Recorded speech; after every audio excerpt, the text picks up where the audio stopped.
2 minutes, un chiffre. C'est quoi la culture La client? culture client, c'est un esprit de service. C'est plus de considération. C'est écouter nos clients. Et à GRDF, ça s'illustre comment? C'est Act for Clients. Act for Clients. Vigiclient, 2 minutes, un chiffre, c'est Eva Martel, expert métier réclamation, direction relations clientèle, qui répond aujourd'hui à nos questions sur l'écho 37, un indicateur suivi de près car déterminant à plusieurs égards. Bonjour Eva Martel et merci de répondre à nos questions. L'écho 37, de quoi s'agit-il? Alors, comme vous le savez, la CRE, Commission de régulation de l'énergie, fixe le prix d'accès des tiers au réseau de distribution d'énergie pour une durée de 4 ans.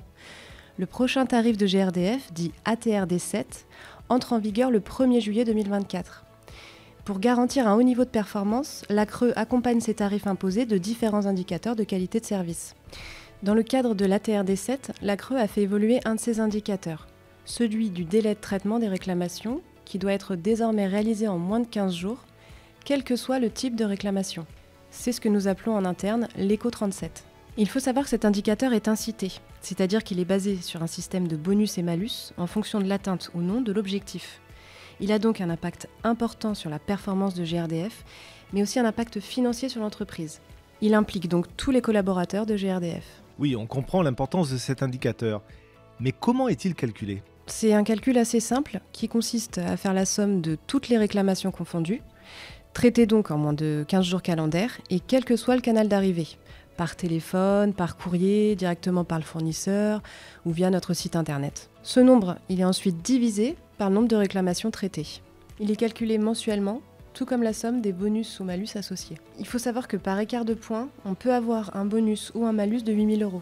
Sachant que le malus peut aller jusqu'à 1 300 000 €, ça montre l'importance que peut avoir cet indicateur sur les résultats de l'entreprise.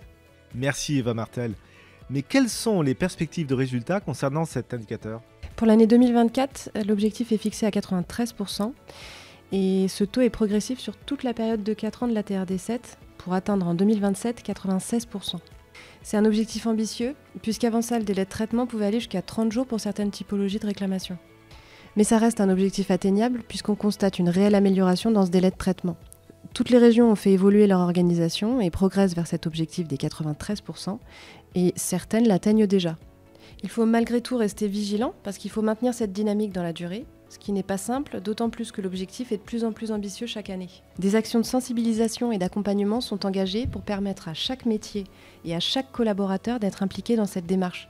Par exemple, les réunions de portage réalisées par l'émission Écoute Client en région, la mise en avant de cet indicateur dans la Vigie Client, ou encore la mise à disposition en temps réel des résultats obtenus par chaque région, ce qui va leur permettre d'être plus réactifs dans leur pilotage. Enfin, il ne faut pas oublier qu'au-delà de l'indicateur, le fait de traiter une réclamation dans un délai réduit est une attente forte de nos clients. C'est un moyen de les fidéliser, en montrant l'importance que nous accordons à leur satisfaction. Podcast GRDF. 2 minutes, un chiffre. C'est Act for Clients. Act for Clients.